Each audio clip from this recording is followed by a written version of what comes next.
Hello friends, आज हम राज्य की विधायिका के बारे में पढ़ेंगे। तो राज्य की विधायिका के अंतर्गत विधान परिषद और विधानसभाएं होती है। जो विधानसभाएं होती है ये अनिवार्य रूप से होती है, जबकि विधान परिषद की स्थिति ऑप्शनल होती है, अर्थात राज्यों की अनुशंसाओं पर इन्हें स्थापित किया जाता है। जैसे आपने संघ में देखा होगा, संघ में उच्च सदन और निम्न सदन होते हैं, जिसे हम लोकसभा और राज्यसभा कहते हैं। ये दोनों अनिवार्य रूप से उपस्थित होते हैं, जबकि राज्यों में ऐसा नहीं होता है। राज्यों में जो विधान परिषद होती है वो अनिवार्य रूप से नहीं होती है, जबकि विधानसभाएं अनिवार्य रूप से होती है। ठीक है, तो अब हम देखेंगे विधान परिषद। विधान परिषद भारतीय संविधान के अनुच्छेद 169 के तहत गठित की जाती है। और इनका गठन कैसे होता है? जब कोई राज्य विशेष बहुमत से, है ना, विशेष बहुमत से संकल्प पारित कर देता है ना, विशेष बहुमत से अगर संकल्प पारित कर देता है, किसका संकल्प पारित कर देता है? विधान परिषद का। तब संसद, है ना, संसद अगर इस साधारण बहुमत से, संसद अगर साधारण बहुमत से विधान परिषद के गठन का अगर प्रस्ताव पारित कर देती है, तो वहां पे विधान परिषद सृजित हो जाती है, जिस भी राज्य का वो रिजोल्यूशन होता है। ठीक है, और अभी तक 6 राज्यों में विधान परिषद गठित की गई है, जो मैं आगे बताऊंगा। ये एक स्थायी सदन है और इसके जो 1/3 सदस्य होते हैं वो हर 2 साल में सेवानिवृत्त हो जाते हैं। ठीक है, ये विघटित नहीं, एक बार इसको अगर बना दिया गया है, सृजित कर दिया गया है, तो फिर ये विघटित नहीं होता है। अनुच्छेद 171 के तहत जो विधान परिषद में न्यूनतम संख्या जो होती है सदस्यों की वो 40 होती है, तब तथा अधिकतम संख्या विधानसभा की संख्या का 1/3 हो सकती है ना। मान लो किसी विधानसभा में 300 सदस्य हैं, तो वहां की विधान परिषद में अधिकतम 100 सदस्य हो सकते हैं। ठीक है, न्यूनतम 40 हो सकते। 28 राज्यों में से 6 राज्यों में विधान परिषद है। कहाँ कहाँ में? आंध्र प्रदेश में 58 सीट है, कर्नाटक में 75 सीट है, तेलंगाना में 40 है, महाराष्ट्र में 78 सीटें हैं, बिहार में 75 है और उत्तर प्रदेश में सबसे ज्यादा 100 सीटें विधान परिषद की है। किसी भी केंद्र शासित प्रदेश में विधान परिषद नहीं है। आपको पता होगा कि इसके पहले जो 2019 में जम्मू कश्मीर में भी विधान परिषद थी, परंतु जम्मू कश्मीर को राज्य का दर्जा छीन लिया गया तथा उसे केंद्र शासित प्रदेश बना दिया गया। केंद्र शासित प्रदेश बनाने के साथ साथ इसकी विधान परिषद को भी भंग कर दिया गया। तो अभी वर्तमान में केवल 6 जगहों पर विधान परिषद है। विधान परिषद के जो सदस्यों का चुनाव होता है वो अप्रत्यक्ष विधि से होता है, मतलब एकल संक्रमणीय मत पद्धति से होता है, अप्रत्यक्ष रूप से होता है। जनता की इसमें सीधी भागीदारी नहीं होती।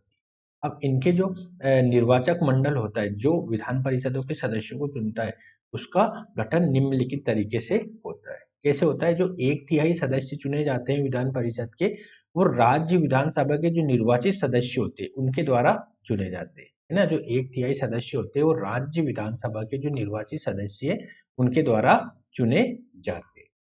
1/3 सदस्य स्थानीय स्वशासन के द्वारा चुने जाते हैं, जिसमें नगर निगम, नगर पालिका, जिला बोर्ड के लोग भाग लेते हैं, है ना।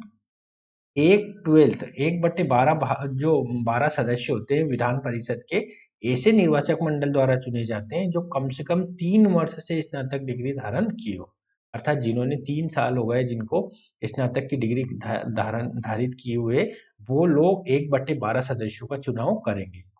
कौन से 1/12? जो विधान परिषद में 1/12 जो चुने जाने सदस्य उनका चुनाव कौन करेंगे? जो 3 साल तक ग्रेजुएट हो चुके हैं। ठीक है, 1/12 सदस्य जो विधान परिषद के चुने जाएंगे वो शिक्षकों द्वारा बने निर्वाचक मंडल के द्वारा लिए जाएंगे, है ना। ये शिक्षक कौन होने चाहिए? ये शिक्षक माध्यमिक स्तर के शिक्षक या इससे उच्चतर होने चाहिए। माध्यमिक स्तर के शिक्षक होने चाहिए, इससे उच्चतर होने चाहिए, और कम से कम 3 साल से ये पढ़ा रहे हो। ठीक है, 1/6 सदस्य जो है, 1/6 सदस्य विधान परिषद के, उनको राज्यपाल के द्वारा मनोनीत किया जाता है। राज्यपाल उन्हें मनोनीत करता है, और ये जो मनोनयन होता है वो विज्ञान, कला, साहित्य, समाज सेवा, है ना, और सहकारी आंदोलन से जुड़े हुए होना चाहिए, है ना। सहकारी आंदोलन से जुड़े होना इसमें एक ये विशेष बात ध्यान रखने की है कि जो राज्यों में मनोनयन होता है, मतलब जो राज्यों में विधान परिषदों में जो मनोनयन होता है उसमें सहकारी आंदोलन, है ना, सहकारी आंदोलन का जिक्र विशेष रूप से है। जबकि जो राज्यसभा में नामांकन होता है, राज्यसभा में जो 12 सदस्य नामांकित होते हैं, आपको पता होगा राज्यसभा में राष्ट्रपति 12 सदस्यों का नामांकन करता है, वो भी ऐसे क्षेत्रों से जुड़ा होगा, लेकिन उसमें सहकारी आंदोलन का जिक्र नहीं है। तो ये बात आपको याद रखनी है कि जो राज्यों की विधान परिषदों में राज्यपाल द्वारा मनोनीत व्यक्ति की जाते हैं, उसमें सहकारी आंदोलन से जुड़े लोगों का भी मनोनयन होता है। ठीक है, तो ये विशेष बात थी यहाँ पे। अब हम देखेंगे विधानसभा। राज्य की विधानसभा एक अनिवार्य रूप से होती है ना, प्रत्येक राज्य की विधानसभा होती है, ये कंपलसरी है। इसमें न्यूनतम संख्या 60 होती है और अधिकतम संख्या 500 होती है ना। कुछ विशेष परिस्थितियां हैं, अपवाद को हम काउंट नहीं कर रहे हैं ना, अपवादों को हम काउंट नहीं कर रहे। सामान्यतः 60 और अधिकतम, सामान्यतः मतलब न्यूनतम हम देखेंगे तो 60 और अधिकतम 500 सदस्य हो सकते हैं। कार्यकाल कितना होता है? राज्य की विधायिका का 5 वर्ष कार्यकाल होता है। ठीक है, और ये अस्थायी सदन है, अर्थात ये विघटित होता रहता है। जैसे विधान परिषद स्थायी सदन है, ये स्थायी सदन नहीं है।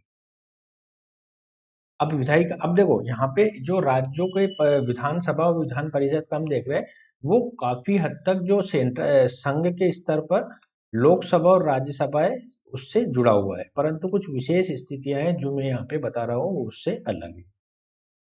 अब हम विधायी कार्य अगर देखें तो साधारण विधेयक में अगर हम पता करें तो इसे किसी भी सदन में प्रस्तुत किया जा सकता है। अगर किसी राज्य में विधान परिषद है तो उसे विधान परिषद में भी प्रस्तुत किया जा सकता है और विधानसभा में भी प्रस्तुत किया जा सकता है। यदि विधानसभा में पहले अगर विधानसभा में ये पास हो जाता है तो विधान परिषद के पास निम्न स्थितियां होती है ना। मान लो अगर विधान परिषद में विधानसभा में इसको कोई विधेयक पारित किया गया है, तो पारित होने के बाद अगर ये विधान परिषद को भेजा जाएगा, क्योंकि दोनों सदनों से इसे पास होना जरूरी है, तो विधान परिषद में अगर भेजा गया तो विधान परिषद के बाद निम्नलिखित स्थितियां होती है। साधारण विधेयक के बारे में बात कर रहे हैं। धन विधेयक और जो अन्य विधेयक होते हैं उसमें तो जो विधान परिषद को काफी कम शक्तियां प्राप्त होती है। इवन साधारण विधेयक में भी बहुत कम शक्तियां प्राप्त होती है, जो मैं यहाँ पे आपसे डिस्कस कर रहा हूँ। अगर राज्य की विधानसभा साधारण विधेयक को पारित कर दे, है ना, तो विधान परिषद के पास वो बिल भेजा जाएगा। तो विधान परिषद के पास क्या क्या स्थिति रहती है वो हम यहाँ डिस्कस कर रहे हैं। विधान परिषद इसे बिना संशोधन के पारित अगर कर देता है तब तो विधेयक पारित मान लिया जाएगा, है ना। अगर विधान परिषद ने कोई भी संशोधन नहीं बताया और बोला ये ठीक है, तो वो पारित मान लिया जाएगा। अगर विधान परिषद इस साधारण विधेयक में कोई संशोधन कर दे और यदि विधानसभा इस संशोधन से असहमत है, तब विधेयक वैसे ही पारित मान लिया जाएगा जैसे विधानसभा ने भेजा था। कहने का तात्पर्य है कि जैसे राज्यसभा में अगर इस तरह का गतिरोध आ जाता है कि अगर साधारण विधेयक पर राज्यसभा असहमत है या कोई संशोधन कर रही है, तो वहां पे बिल पारित नहीं होता। इसमें सामान्यतः अनुच्छेद 108 के तहत संयुक्त बैठक बुलाई जा सकती है ना, संयुक्त बैठक बुलाई जा सकती है। परंतु राज्यों में ऐसा नहीं है। राज्यों में विधान परिषद को काफी कम शक्तियां प्राप्त है ना।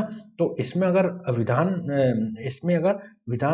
परिषद संशोधन करती है और विधानसभा अगर असहमत है, तब विधेयक वैसे ही पारित मान लिया जाएगा जैसे विधानसभा ने भेजा, है ना। तो काफी शक्तियां कम हो जाती है यहाँ पे।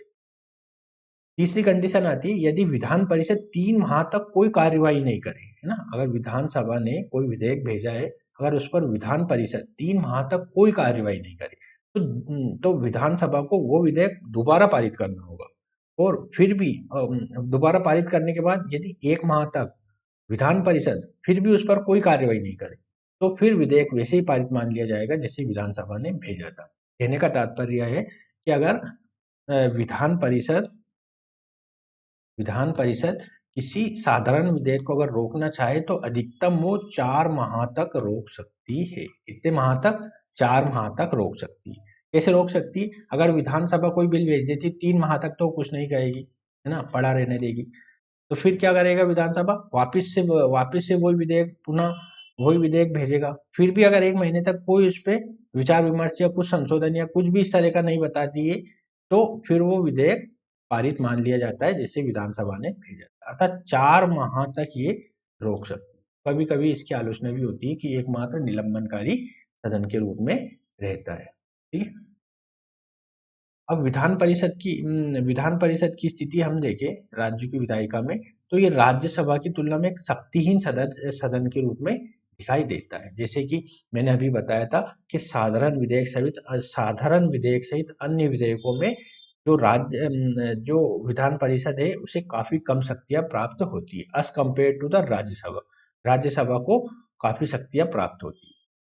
और अगर हम और स्थितियों की देखें तो राज्यसभा जहां राज्यों का प्रतिनिधित्व करती दिखाई देती है, यहाँ पे जो विधान परिषद होती है राज्यों में ऐसा कोई राज्यों का प्रतिनिधित्व नहीं करती है ना। तो यहाँ पे इस तरह से ये अंतर हम डिफ्रेंशिएट कर सकते हैं। अगर एक इसकी विधान परिषद की अगर हम सकारात्मक बात को देखें तो सकारात्मक बात ये है कि ये एक विशेषज्ञता वाला सदन है, जहाँ की अगर किसी राज्य में विविधता ज्यादा है ना, विविधता ज्यादा है, तो ऐसे राज्यों में विधान परिषद का सृजन एक सकारात्मक पहल हो सकती है, परंतु है ना, एक सकारात्मक पहल हो सकती है। परंतु अगर छोटे राज्यों में अगर विधान परिषद का गठन किया जाए तो ये सामान्यतः एक खर्चा बढ़ाने वाले सदन के रूप में साबित होगा, है ना, खर्चा बढ़ाने वाले सदन के रूप में साबित होगा। तो यहाँ पे हम ये डिस्कशन समाप्त करते हैं। अगले वाले वीडियो में हम नेक्स्ट वाले टॉपिक के साथ उपस्थित होंगे। तब तक के लिए नमस्कार।